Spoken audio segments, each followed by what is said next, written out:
Bonjour à tous, la Ligue des Champions recommence aujourd'hui, mois d'avril.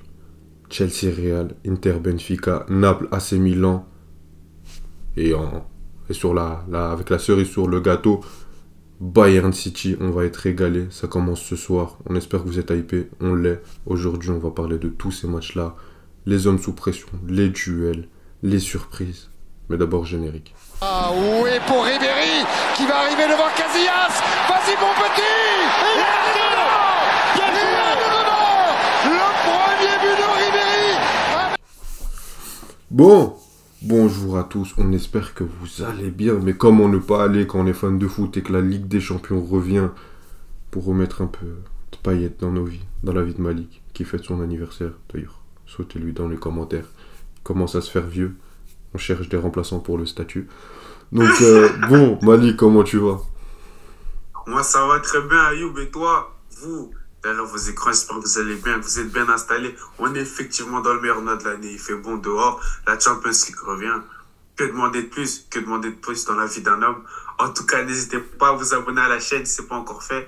Lâchez un petit like si la vidéo vous plaît. Et commentez et donnez vos avis par rapport à cette vidéo. Ouais, moi je vais bien aussi, très bien. Comment ne pas aller quand Karim Benzema va éliminer Chelsea, quand en étant à jeun, il va profiter des 10 derniers jours du Ramadan pour faire deux très grands matchs. Ça va être succulent quand on a des matchs comme... moi, il n'y a aucun match qui ne me hype pas. Bon, après, je suis moins hypé par le Inter, Benfica, on va pas se mentir, mais sinon les autres, c'est des boucheries. En plus, on commence très très bien. Le premier jour, on nous donne à l'étonner Bayern City. Donc bon, on va parler de ça, mais Malik, d'abord, dis-nous, qui sont les hommes sous pression de ces quarts de finale de Ligue des Champions?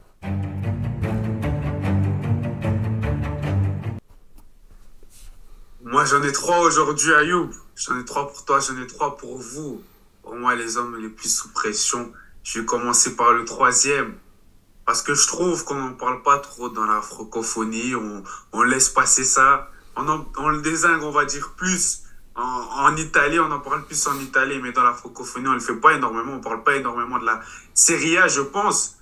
Et pour moi, le troisième homme, sous pression, à un jour, même pas à quelques heures de ces quarts de finale, c'est Lautaro Martinez. Je suis désolé.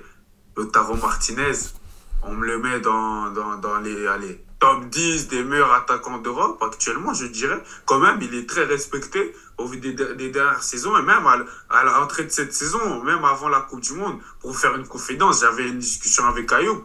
Donc pour moi, il fait clairement partie des meilleurs attaquants d'Europe. J'avais une comparaison avec Gabriel Jesus. Mais bref, ça, c'est autre chose. On ira plus loin dans ce débat-là. Mais tout ça pour dire que Lautaro Martinez, à son retour de déjà sa Coupe du Monde, il est champion du monde.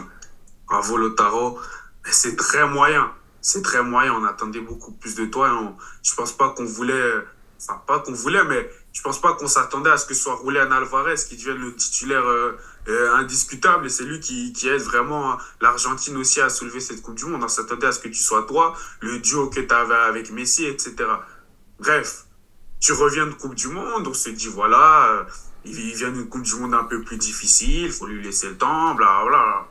Mais là, je viens même pas dans les mois direct après la Coupe du Monde. Là, ça fait 1 mois, 2 mois. C'est horrible.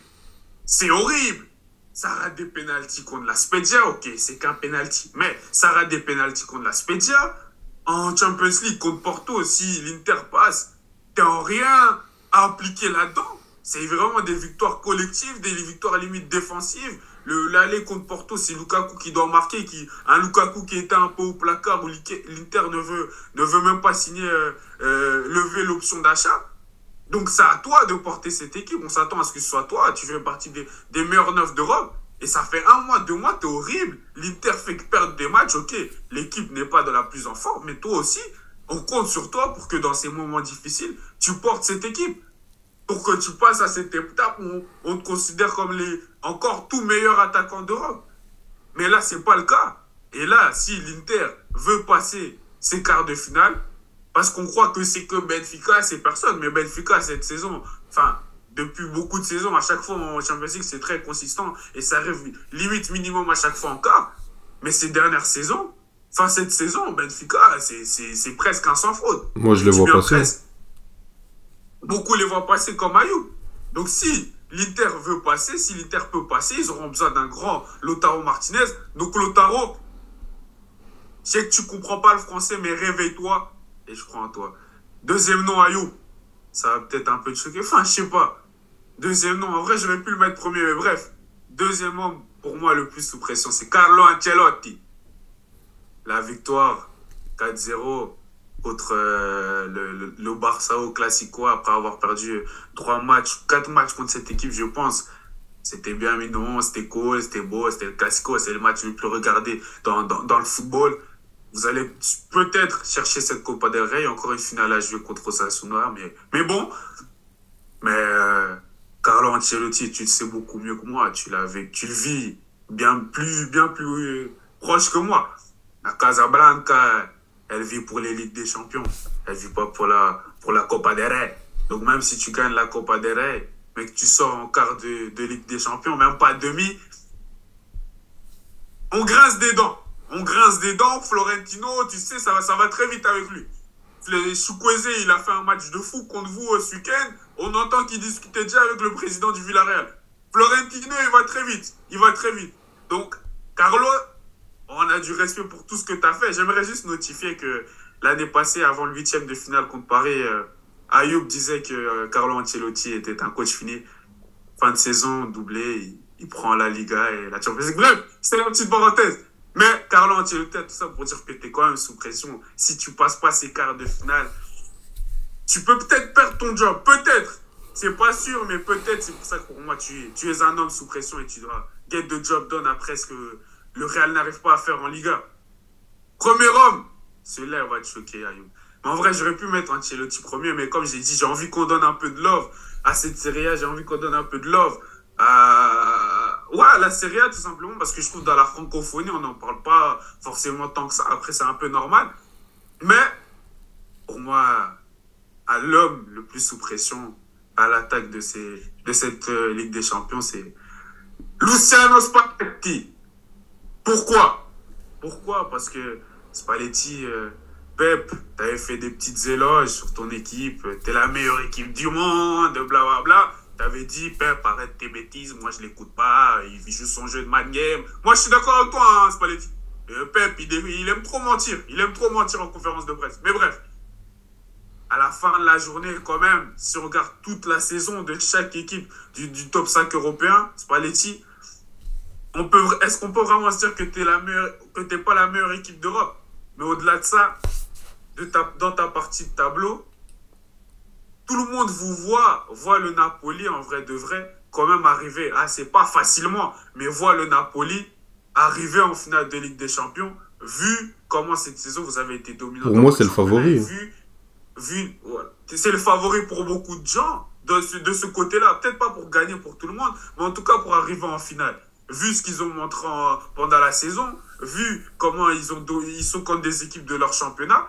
Ok, dans l'historique, Naples, c'est pas les plus champions, c'est pas ceux qui ont 30 Ligue des Champions, qui n'ont jamais été un moment final de Ligue des Champions. Mais si on s'arrête à cette saison, je suis désolé, Spalletti, on peut dire que tu es le favori pour arriver en finale, en tout cas dans ta partie de tableau.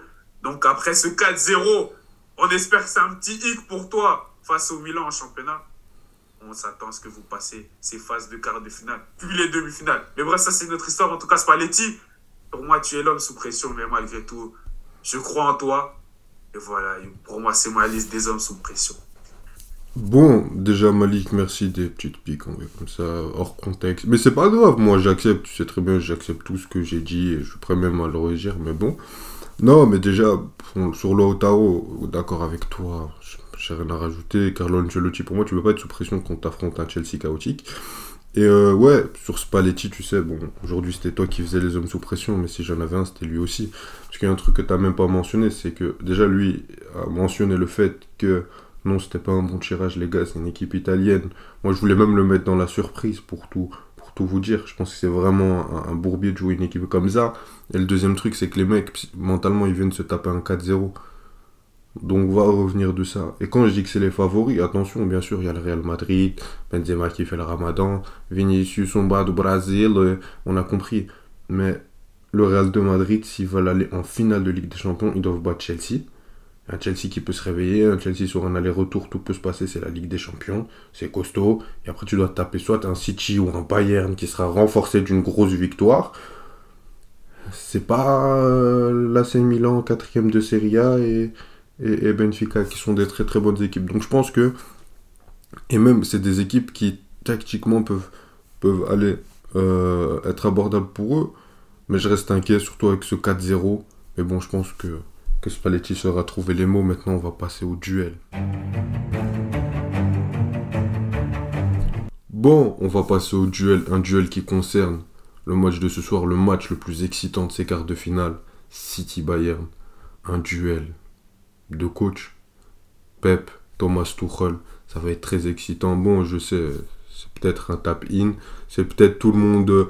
dit ça, tout le monde parle que de ça, mais si vous voulez que je vous fasse un débat, un duel, Akanji, Pavard, pour voir qui est le meilleur axe droit, ouais, pas de souci, hein, je peux le faire. Si vous voulez un débat Haaland, Choupo-Moting, oui, mais Choupo-Moting avec Thomas Tuchel, ça peut être un Haaland.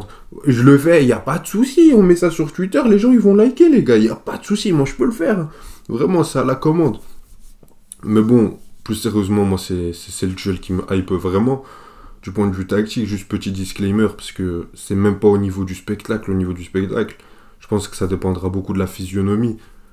Mais parce que quand on voit les 6 premiers mois de Thomas Tuchel, ce qu'il a fait avec Chelsea, il a su être la kryptonite de ce Pep Guardiola, a su déjouer 3 matchs, un match en Cup, un match en championnat et la fameuse finale de Ligue des Champions. Même si pour moi, et pour tout le monde, sur la finale de Ligue des Champions, Guardiola se sabote un peu tout seul. Mais il a su quand même le déjouer sur ses 6 premiers mois. Il lui apportait pas mal de dangers. C'était pas forcément des matchs ultra spectaculaires. C'était des beaux matchs, mais c'était pas les matchs les plus impressionnants. Même si d'un côté, Chelsea était très beau à voir et de l'autre côté, City l'était aussi. Mais bon, moi ce qui m'intéresse là-dedans, c'est que Guardiola en Ligue des Champions, on l'attend toujours. Là, on va l'attendre plus que jamais. Parce que là, voilà, ok.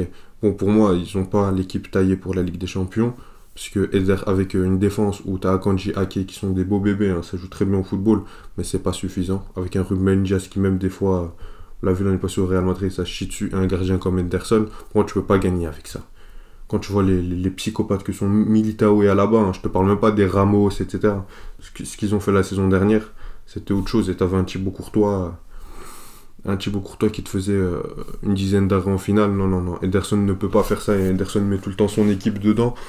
Donc ça me dérange. Mais bon, pour y revenir au match, on a vu que Thomas Tuchel était la kryptonite de Pep Guardiola, qu'il avait beaucoup de solutions à ses schémas de jeu, que Pep Guardiola, souvent, dans ces gros matchs-là, comme on a dit sur la finale, il peut se saboter tout seul, comme il peut inventer un coup de génie. Ça dépendra du résultat ou de comment son équipe va le mettre en place. Si son équipe le met en place, on criera au génie. Si son équipe se foire, et lui sera le premier concerné. T'as Haaland, t'as plus d'excuses, t'as le mec qui peut te tuer quand tu te crées 30 occasions, quand l'année passée, contre le Real peut-être, parce que les gens sont pas contents que t'en as mis 4, peut-être que t'en aurais pu en mettre 7 avec Haaland. Je sais pas. Mais moi, ce qui me gênait plutôt, c'est pas le fait que t'en mettes que 4, mais le fait que t'en aies pris 3. Et ça va m'inquiéter aussi demain. Mais bon, je pense que ce sera un premier round de chauffe. Un match où les deux vont beaucoup se regarder dans les yeux, s'analyser tactiquement, et où ça va essayer de gagner le contrôle. Premier match à l'Etihad Stadium, moi je suis hypé.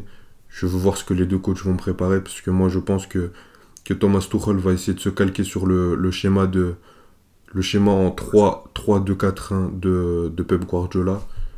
Il a tout pour le faire, il a les joueurs pour le faire. Je pense qu'il peut leur redonner.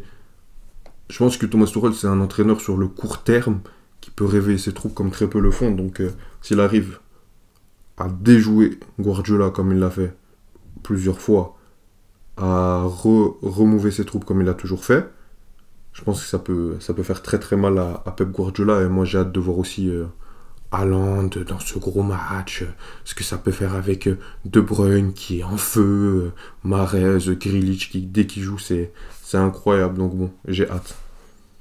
Si je peux te poser juste une question, je peux te demander de te mouiller un peu ou pas sur toutes, Oui, je pas sais. sur les 2 matchs. Je sais. Ne fût-ce que sur le premier match à l'Etihad, tu nous vois quoi? J'avais dit que je me mouillais pas sur ces matchs, mais là, je suis désolé.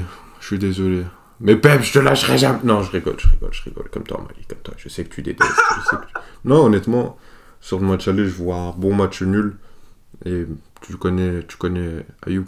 Moi, l'eau, ça me fait pas peur. J'aime beaucoup la natation. Et je vois City se qualifier. Voilà, c'est dit. Ok. Voilà. Ok. Parce que moi, on a beau me critiquer beaucoup d'erreurs que j'ai fait, mais moi, je me mouille tous les jours. Et pas que la nuque. Hein. Moi, je saute, je plombe. Donc bon. Et toi, tu vois qui?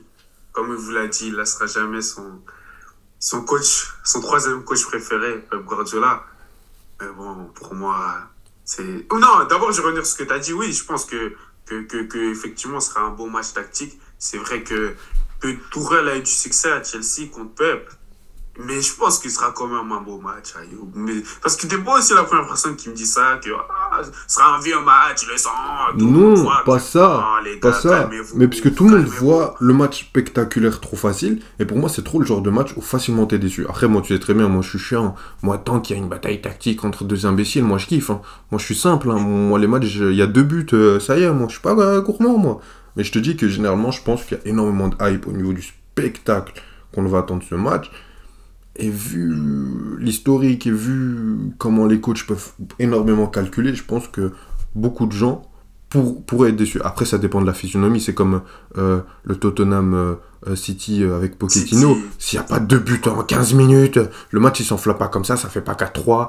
Tu vois? Donc, pour moi, tout dépend de la physionomie. Match incroyable, d'ailleurs. Merci de le rappeler, Ayoub. Mais je suis quand même d'accord avec toi. Enfin, je ne peux qu'être d'accord avec toi. Ce sera un match à apprécier en tant que simple fan de football, en tant que plus... juste apprécier le football qui sera proposé, apprécier le travail tactique qui sera fait des entraîneurs, la matière préférée dans le foot de Ayoub, la tactique. Je pense que vous l'avez compris. Mais franchement, par rapport à ça, je suis d'accord avec toi. Maintenant, sur qui je vois gagner, moi, parce que tu dis, tu te mouilles jusqu'à la nuque, tu flottes. Moi, je flotte pas. Je plonge et je reste là-bas. Je reste dans l'eau. Non, plus sérieusement, pour moi, Bayern va gagner. Bah oui. Au-delà de l'historique de Tourelle, au-delà du fait que j'ai pas le plus grand amour pour Guardiola, je trouve pas que City a encore ce truc vraiment pour battre ces grosses équipes en Ligue des Champions. On va me dire, je dis n'importe quoi, ils sont quand même arrivés en finale, ils ont mené 4-3 contre le Real. Quand ils arrivent en finale, je suis désolé, Ayoub, c'est pareil en demi-finale. C'était la première fois. Oui, non, c'était pas la première fois, c'était la 2e fois, pareil arrivé en demi-finale, mais on va dire la première fois dans une vraie campagne où il y avait aller-retour jusqu'au bout, pas... Bref, petite parenthèse, mais tout ça pour dire, moi, franchement, je crois pas en City en Ligue des Champions. En première ligue, j'ai rien à dire, là, ils mettent de la pression à Arsenal, moi, j'ai peur pour Arsenal, mais en Ligue des Champions, j'ai cette peur de City contre le Bayern, et moi, comme j'avais dit, même l'autre match contre... c'est contre qui ils avaient joué encore le 8e? Je me rappelle, c'est contre Leipzig. Non, oui, c'était contre Leipzig. C'est pas un facteur X parce que c'est quand même leur meilleur buteur, mais pour moi, celui qui peut vraiment changer ça, changer cette dynamique, c'est le monsieur devant, c'est le monsieur Erling. Et c'est pour ça qu'il est venu, lui-même il le dit.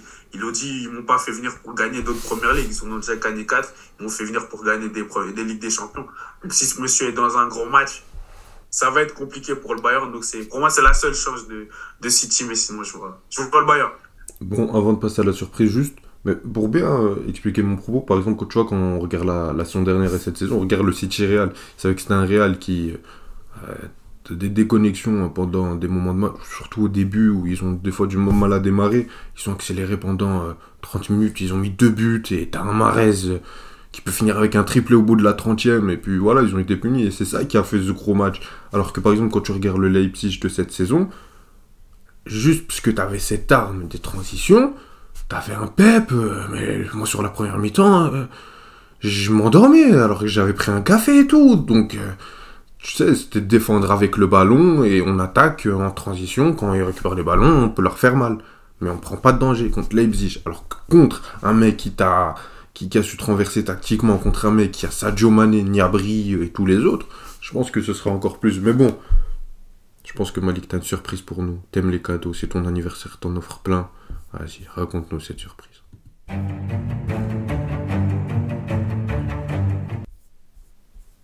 moi, c'est pas une surprise. Je comprends pas pourquoi on doit mettre ça en surprise, mais bon, ceux qui font des paris savent à quel point, comment dire, Chelsea est considéré comme un underdog par rapport au Real et même au-delà juste des gens qui parient. Et quand tu parles aux gens en général, Chelsea, le Real va vous taper. Non, mais tu crois vraiment? Non, non, mais sérieux? Non, mais ok, c'est les champions en titre. Ok, en championnat Chelsea, c'est très compliqué. Ok, il y a eu un changement de coach. Mais comme je l'ai dit sur la dernière vidéo, je ne vais pas me répéter, c'est 1-1, 2021, Chelsea Football Club, 2022, Real Madrid. 2021, 2021 où le... Non, non, mais juste, je précise, petite info, petite statistique, t'aimes beaucoup les stats quand ça t'arrange. Moi aussi. Le Real Madrid, en 2021, plus de 50 blessés dans la saison, c'est un record historique. C'est dans un top. Allez, continue. Non, mais j'explique. On est dans le haut niveau, on est dans le haut niveau. Ah, d'accord, dans le haut niveau de la bêtise aussi. Vas-y, je te laisse continuer, pardon. Moi, pour ce match, je vais juste dire... Pour ces deux matchs, du coup. Pour ces deux matchs, je vais juste dire 3 noms. Enzo Fernandez, Matteo Kovacic, N'Golo Kanté. On laisse ça. Parlez pas de la défense, parlez pas de l'attaque. Oh, c'est un bazar, c'est un foutoir. Prenez des buts contre Wolverhampton. Ok. Soyez prêts. Mercredi 12 avril et mardi, j'ai pas la date, je crois que c'est le 18. Mais soyez prêts. Parce que ces trois-là feront un match pour l'histoire. Pour l'histoire face à un des meilleurs milieux de terrain tout le temps, même si maintenant il n'y a plus Casemiro, c'est un peu faussé. Mais bon, t'as des Camavinga, t'as des Tchouaméni. Bref, c'est le Real. Moi, je dis pas que c'est pas mérité que le Real doit être favori, mais de cette marge-là, et que je parle même pas des trucs, je te parle dans la vie générale. On parle, mais mais t'es sérieux? Mais c'est normal. On est Leipzig. Non.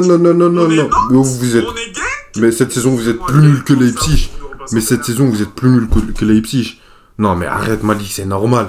On est sur un... Ah non, mais on est sur un Real de Madrid qui, même les supporters du Real, à chaque fois, tout le monde les enterrait. Ils revenaient d'entre les morts. Et là, cette saison, ils sont en train de confirmer. T'as leur meilleur joueur qui est en train de revenir au top physiquement. Non. Attends. Mais vous avez battu Liverpool, vous, cette saison? Mais c'est Liverpool.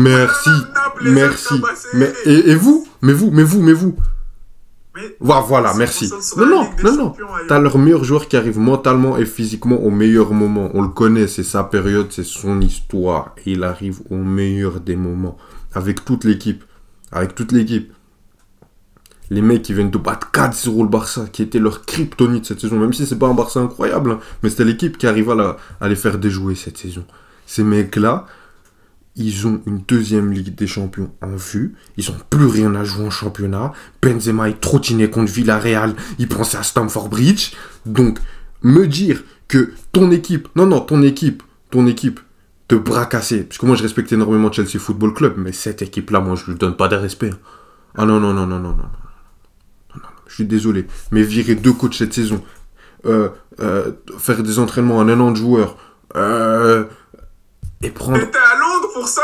T'es sûr de ça? Oui, je suis journaliste, je fais mon travail d'investigation. Non, mais... Et tu prends Frank Lampard en intérim, alors qu'à Everton, ça n'a pas suffi. Et tu penses qu'il va te sortir un coup de son chapeau contre le Real Madrid de Carlo Ancelotti, qui, pour certains, sont finis. Je sais pas c'est qui le fou qui a osé dire ça. Mais tu penses que Frank Lampard va réussir à retourner la situation, alors que Klopp, Guardiola, Pochettino... Christophe Galtier, je sais pas ce qu'il fait là. Klopp 2 fois, et j'en ai oublié sûrement un. Tu penses que tous ces entraîneurs-là n'ont pas réussi à le faire? Mais Frank Lampard et le Chelsea, qui est 9ème cette saison, ou 11ème, je sais plus, va réussir à les battre. Et tu me dis, ils ont battu Liverpool, vous n'avez pas réussi à les battre? Tu penses que ce Chelsea-là, qui flanche mentalement, même dans les matchs, par exemple, un match contre Fulham, vous gagnez 1-0, puis directement ça resserre. Ça panique. Et tu peux me dire que c'est l'entraîneur, bien sûr, qui met ça. Mais c'est aussi les joueurs. Et me dis pas que de toute façon, Frank Lampard ne mettra pas ça. Et tu penses que contre ce Real de Madrid-là, ça va arriver à la tête haute en mode « Non, on a peur de personne, on est les British. » Mais ça marche pas comme ça, la vie, Malik. Bien sûr, parce que c'est 1-1, parce que c'est Frank Lampard. Mais 1-1, ça n'a rien à voir, c'est pas les mêmes clubs. deux petites secondes. Il va leur parler d'une histoire. Vous vous rappelez, est-ce que vous étiez devant la télé, les amis, en 2012, quand on est parti au Camp Nou, on prend un rouge, mais on arrive quand même à se qualifier. Et je mets une passe à Ramirez qui met l'un des plus beaux buts de l'histoire de la Ligue des Champions. Oui, c'est l'un des plus beaux buts de l'histoire de la Ligue des Champions. Moi, je te dis juste que oui, c'est l'underdog est justifié. Je ne remets pas ça en doute. De cette marge-là, pour moi, c'est trop. Dans la vie générale, pour moi, c'est trop. Mais à la fin de la journée, c'est une surprise. Donc, c'est normal que ça te choque, que ça va peut-être énerver les gens. Non, mais même que ce soit à ce point-là, c'est normal. Moi, je vous dis, quand on fera le débrief, que ce soit après, direct après le match qu'on sortira jeudi, tu me demanderas pardon, vous me demanderez pardon, et vous demanderez pardon à Chelsea. C'est tout. C'est tout. Oui, on va s'excuser. Non, mais d'accord, donc le seul truc sur lequel tu te reposes, c'est Frank Lampard qui vient et qui raconte une belle chansonnette. Parce qu'on va rappeler un truc, 2012, moi je suis désolé, hein, tu peux me raconter ce que tu veux, mais moi je vois pas les mêmes mecs dans le vestiaire, même les beaux joueurs, tout ce que tu veux.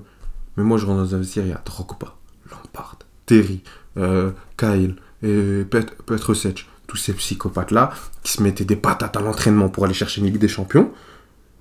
Non mais c'est des mecs, s'il y avait un problème avec un joueur, t'inquiète pas, ça c'était des joueurs qui avaient du caractère, qui n'avaient pas peur de ces grosses rencontres, qui avaient déjà fait des finales de Ligue des Champions. Bon, ces mecs-là aussi, mais ces mecs-là, je suis désolé, c'est des mecs gentils. Et là, c'est pas Guardiola qui va se saboter. Si tu penses que si ton seul argument c'est ça, prie beaucoup Malik, mais vraiment, là on va couper le tournage, on va prier, non mais vraiment, jusqu'à demain soir, on regarde même pas City Bayern, je ferai le débrief tout seul. Mais si ton seul argument c'est ça, qu'ils ont battu que Liverpool alors que... mais pas que. Moi je te dis, sur l'aspect mental, on sera pas complexé face à ce Real. Vous êtes complexé face à Wolverhampton. Malik. C'est pas là, justement, mais t'as dit la saison du Real, le week-end c'était fini. Mais nous, c'est pareil. Même si c'est plus honteux, c'est plus désolé parce qu'on est 11e, nous, notre saison, elle est finie. Ça sert à rien. Kanté, il était même pas sur la feuille de match. Il était à la maison. Il faisait son ramadan. Il faisait son jeûne. Il a coupé. Il a fait les 5 prières. Et il a mangé, Ayoub. D'accord. Là, il se prépare pour mercredi aussi. D'accord. Moi, c'est ça que je te dis. Mais bon, encore une fois, c'est une surprise. C'est normal que ça choque. Mais vous verrez. Quand vous perdez 2-0 contre Tottenham... Non.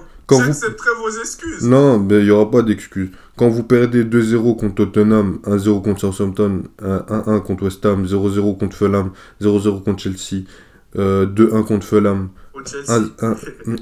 contre Fulham, pardon, 1-0, 1-1 avec Nottingham Forest, 1-0 City, 2-0, là vous gagnez 2-0 contre Bournemouth, 1-0 Newcastle, 1-0 Arsenal. Vous n'avez rien à jouer. Là, il n'y avait rien à jouer. Là, on n'a pas vu des joueurs flancher mentalement. Ayoub, fais-moi confiance. T'as bien vu. D'accord. C'était que Dortmund, donc, oui. Malik. Dortmund, mais t'as bien vu qu'il y a une autre motivation qui arrive. Mais c'est ça. Mais toi, tu dis, eux, ils ont battu que Liverpool. Vous avez battu un Dortmund, alors que les mecs, sur le premier match, vous êtes meilleurs, etc. Pas de soucis. C'est une équipe de Dortmund qui avait rien à voir avec le Dortmund de championnat. Et bon, sur le premier match, vous avez eu des occasions où vous n'avez pas su tuer. Fais ça contre le Real Madrid, pas pendant tout un match, hein, mais pendant 15 minutes, t'es mort. T'as des occasions, un momentum, tu le finis pas, parce que même le Chelsea, pas de neuf, etc., l'année où vous la prenez, 2021, c'est un Chelsea quand même, pas tueur comme le Real Madrid, mais c'est un Chelsea assez clinique. Là, quand même, on va se calmer. Les mecs, il vous faut 30 occasions contre... le gardien remplaçant de Dortmund contre Courtois, on va faire une séance de tir au but directement où il n'y a que Chelsea qui tire, c'est plus facile. Donc bon, la surprise de Malik, dites-nous s'il vous a convaincu, dites-nous si vous voyez d'autres surprises, même si on voit Milan, Naples, bon moi je vois pas forcément ça, mais j'ai des doutes, mais c'est pas vraiment une surprise, la seule